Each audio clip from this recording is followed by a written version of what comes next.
Morning, everybody. We're setting up the balloon. Flying Mom. Can't wait. It's a beautiful day out. Launching from the church. Saw a pretty sunrise this morning. Boys are setting it up. Shout out Dad. He's pretty jealous right now, but he'll get his turn. We had to have something fun for Mom's weekend.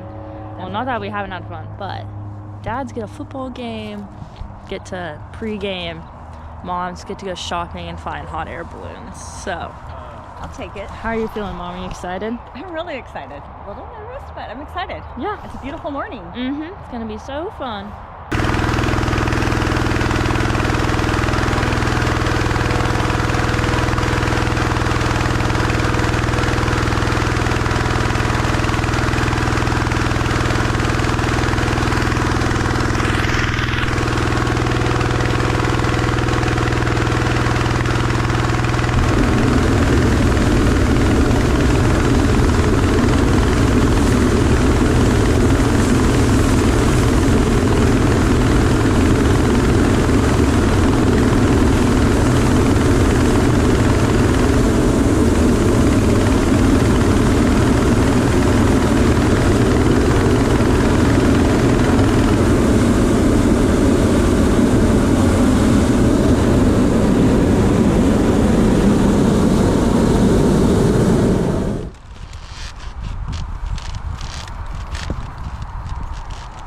Stay out there.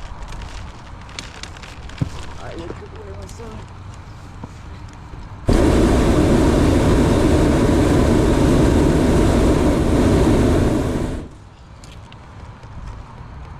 Here we go. Alright. Thank you, Alex. Of course. We're flying. Woo-hoo.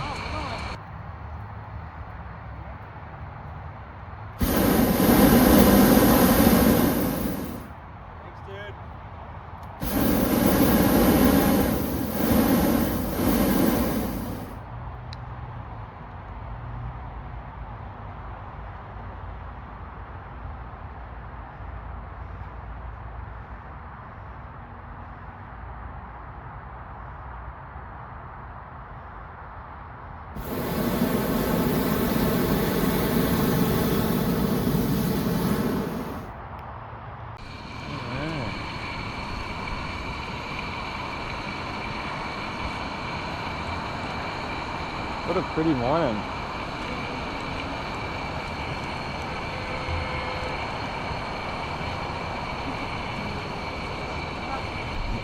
How are you feeling? It's awesome. Like you thought it was gonna No, not at all. It's crazy. Say hi to the vlog camera, Dad. We'll be in the It'll be in the YouTube video. Just another day. Yeah. This is my 6th time flying. Believe that? Yeah. Seriously, you'd be almost to your private license by now. Right? Where are you? Ah. Hi! Good morning! Good morning. Why do you knew that? Joke. Huh? Oh yeah. Right. I could feel it. Do you want to fly a little bit? You didn't sound Do you want to wear the gloves? Yeah. Alright. Gosh, it's so low. I hardly even see anything. Wait, which Alright, one put do some I heat do? in. The one on this side. Ooh, remote control.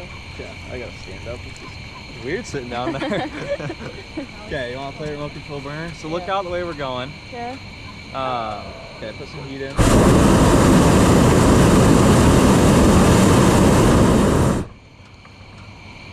And just focus on like trying to feel what the fire's actually doing, not just putting heat in and guessing.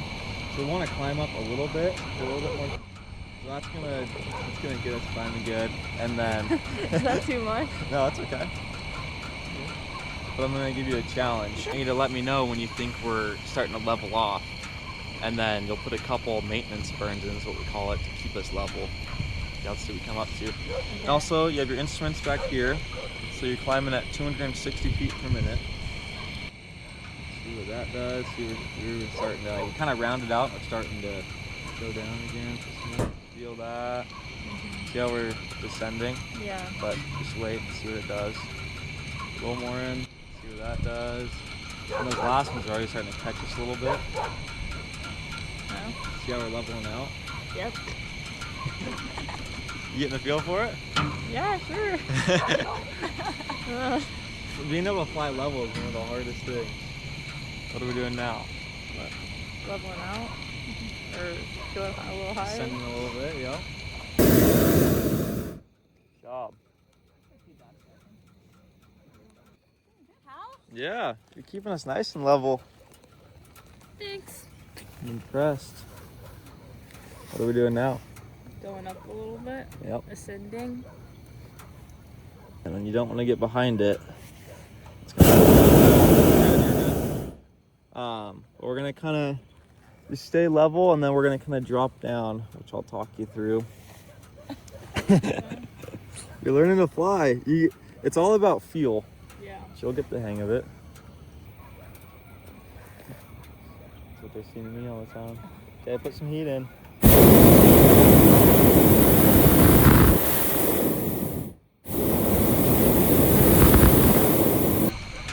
Starting to get the feel for it? Yep. Sure. I know, we went through a little wind shift there. Yeah, let's climb up a little bit. So just so when you want to ascend, you put in a longer burn, do like a 5-second burn. Like cold cut?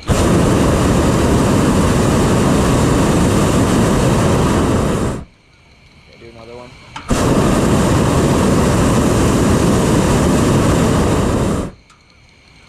Oh, going back that way.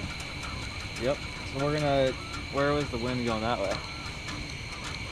The wind that was going that way, like how high? Oh, we were higher. Just a little bit higher, yeah. We'll climb back up into it, and then kind of work over this field. You can really learn how to fly level when you're like trying to stay like a foot off the ground. 'Cause it's hard when you're at, you know, a couple hundred feet, 1,000 feet. You just don't notice the small, minute changes in elevation, you know. But when you're down on the ground, it's just easy to tell. Let's do another like 3-second burn.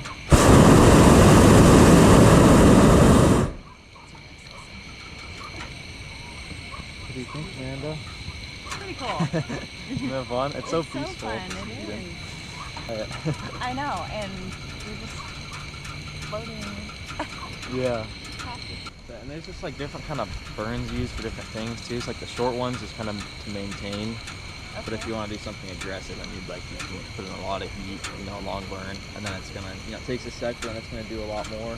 But it's so cold right now. If you did a long burn, like, climb pretty fast. Pretty fast, okay. And also there's times where I use both at the same time. Amanda, do you want to try a little bit? Why not? Just hitting the burners in general. Okay. You gotta tell me. Yeah, you can try to keep us level Is there here. a remote control? Okay, Yeah. so when I squeeze, then Okay. you squeeze, okay?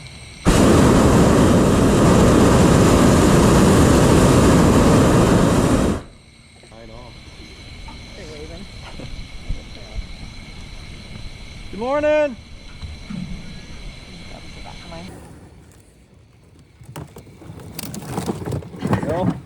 No pine cones, but Souvenir! got a branch. Alright, we're in this little development here. Yeah, just sit down and kind of face your backs this way. Okay.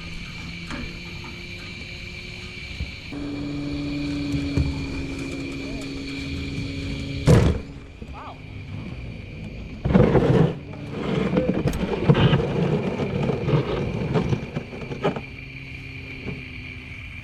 Alright, welcome back to the ground. Wow.